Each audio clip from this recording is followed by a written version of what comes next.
Welcome back, beautiful and amazing human beings. This is Rudkowski of WeAreChange.org, currently in Vilnius, Lithuania, and today we have Jason Bermas in New York riding shotgun. And Jason, it looks like there's finally peace in the Koreas, but hold on a minute. There's a caveat for this and also some important context that we're going to bring up in this video that you're most likely not going to hear anywhere else. But first of all, Jason, what are some of the details of what just happened right now between the United States and North Korea? Well, Luke, it absolutely does seem to be a historic moment, many calling it as such in the mainstream and even alternative media, of course, but there seems to be a lot at play here. We know that this agreement was made because Kim Jong-un has agreed to complete denuclearization after this summit, which is absolutely huge. The full text of the letter signed by Trump and Kim has been made available to the public. That will be in the description of this video. And further, Luke, Trump is trying to say, hey, you don't have to have the best missiles in the world. You could have the best hotels. And that plays right into his real estate game and the art of the deal. And one of the other concessions, which I think is just absolutely huge and I think will appease some of the older crowd, of course, Luke, is the fact that they have now agreed that they will return the remains of U.S. military men from the Korean War. What's your take? I mean, we have to understand that wasn't even a part of the deal, but was added on late in the negotiations between the United States and North Korea. But we have to understand this deal is still very delicate and could fall apart. We have to understand that this deal is in works where each side will now have to undertake a set of related steps simultaneously, with first the North Koreans beginning to implement their freeze on their nuclear weapons, then they're going to follow that up by disabling key facilities, and finally dismantling the facilities as well as their nuclear weapons. The United States, in return, would include diplomatic recognition to North Korea. They would end their economic sanctions, which has been devastating to North Korea, and they would also remove the U.S. military threat to North Korea. And I think the biggest part of this deal that's really getting underplayed is the fact that Donald Trump just announced that the United States will stop joint military exercises with South Korea because of this deal. Now, people have to understand, this is a deal that the North Koreans had on the table for the United States for a number of years now. The North Koreans, ever since they were starting their nuclear program, said, we will end our nuclear program predominantly if the United States stops these war games, these drills, these U.S. bombers coming over and simulating an attack on North Korea. This was the main point that the North Koreans have been asking for a number of years now. Barack Obama turned this deal down. Donald Trump turned this deal down as well during his presidency. But now it looks like he has agreed to stop these military drills, and this is the main reason why this whole deal is working out. I want to get our soldiers out. I want to bring our soldiers back home. We have right now 32,000 soldiers in South Korea, and I'd like to be able to bring them back home, but that's not part of the equation right now. At some point, I hope it will be, but not right now. We will be stopping the war games, which will save us a tremendous amount of money, unless and until we see that the future negotiation is not going along like it should.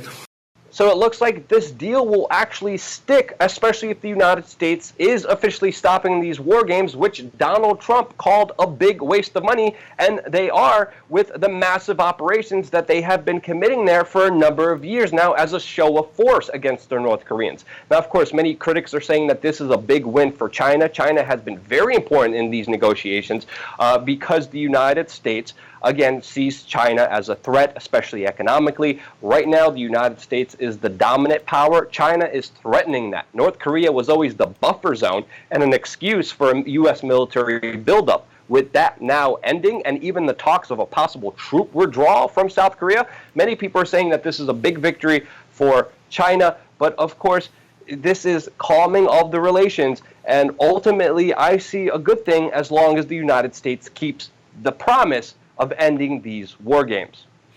Absolutely, Luke. I mean, this is, I think, a huge win not only for China, but the globe, man. There's 32,000 troops in South Korea. And Trump even discussed that he may get rid of those troops as long as these negotiations and everything they've signed on continues in a positive manner. And he's even said, hey, you know, the war games are very provocative. He's actually saying and conceding that, yes, he understands why they would be worried. So I think this is a huge move. And we've never really seen diplomacy like this. And, you know, I want to bring up Dennis Rodman really quick right now, because a lot of people are poo-pooing his involvement. They're marginalizing it, Luke. But the bottom line is, but hey, Jason, even CNN and even James Clapper on CNN are saying right now that Dennis Rodman is their best resource to understanding Kim Jong-un and Donald Trump. Of course, Dennis Rodman was on CNN, who was officially sponsored by Potcoin, which is a cryptocurrency related to medical marijuana. And he even had an emotional breakdown. He was weeping in joy over this summit actually working out. And some of the work that he did with the North Korean leadership can't be undermined here as well.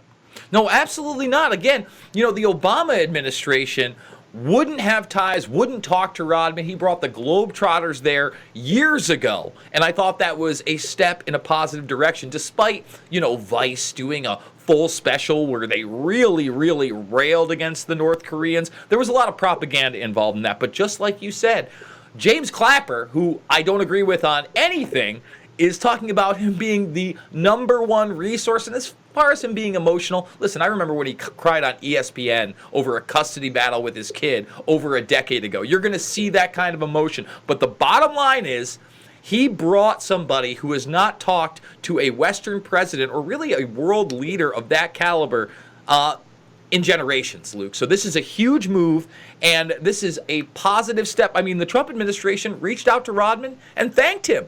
Shouldn't we be doing that when we're in a peace process that is on a positive direction? Well, hopefully it will work, but there are a lot of people skeptical of this, including the Iranians. And we had the foreign minister, coming out and warning the North Koreans, saying, quote, stay vigilant. The United States may not keep their promise. We're seeing a lot of tough talk from, of course, a lot of think tanks that, no surprise here, are connected to big military-industrial complex organizations like Lockheed Martin, Boeing, Northrop, General Dynamics, who, of course, are putting out pieces right now saying that this is not a good thing, saying that there shouldn't be a peace process here. We're, of course, seeing undermining of deep state elements within the mainstream media, of course, poo-pooing everything, as we're seeing MSNBC use Dick Cheney talking points from 2004, saying that it was a debacle and a debasement of the American flag to even be near the North Korean flag, a despotic nation. And obviously, a lot of people in the mainstream media are more worried about optics than actually averting a nuclear confrontation. So you can definitely see where a lot of people's priorities are. And also with John, quote, Libya model Bolton looming in the background here, this is a big reminder that this is a very fragile deal that could fall apart at any time. Absolutely, Luke. And you have also people like Lindsey Graham, you know, establishment Republican, saying that this is a bad deal because we should have a piece in there that says we can intervene militarily. Because obviously, in a peace treaty, we should have something that says, oh, by the way, we can just bomb you. And Rand Paul has taken to CNN and basically called him dangerous. Senator Lindsey Graham, your colleague, he wants an authorization for the use of military force in case the talks fail. Do you think President Trump has taken the military option off the table? And would you vote for such an authorization for the use of military force? Absolutely not. Lindsey Graham is a danger to the country by even proposing ideas like authorizing war with Korea. My goodness. So that should be something that is seen as naive and seen as something that really serious people shouldn't even really be discussing. You're calling a fellow Republican senator a danger to the country. I want you to elaborate. Well, if you've watched over time, I think what you've seen from Lindsey Graham is basically a naive worldview where he believes that war is always the answer, and that also means that expenditures for war are always the answer. And so I think that's bankrupting us as a country, but it's also gotten us involved in dozens and dozens of war where it's not really clear what the American interest is in those wars. And I think sometimes the reaction to our involvement in those wars has actually been worse than had we not been involved at all.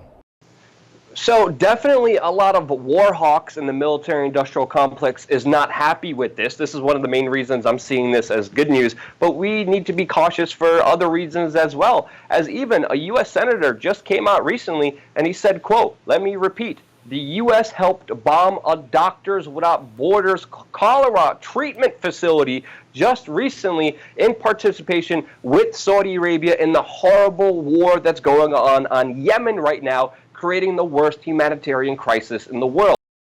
Secretary of Defense James Mattis just came out a few days ago and said U.S. troops leaving Syria without, quote, making progress would be a big blunder. And there are elements of the military-industrial complex, the big war machine, that are being appeased by Donald Trump with him committing on actions.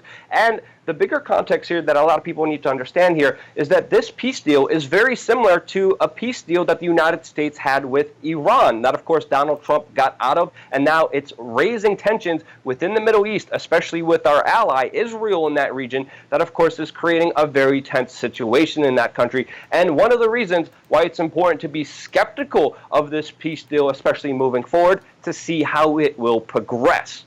Jason Bermas, you're of course very optimistic about this deal. I'm still very skeptical, but what do you guys think? Let me know in the comment section below, which of course we will be answering within the first hour that this video is out. Thank you, Jason, for joining us. Stay tuned for more. Of course, we're going to be covering this issue and a lot more here on youtube.com/WeAreChange.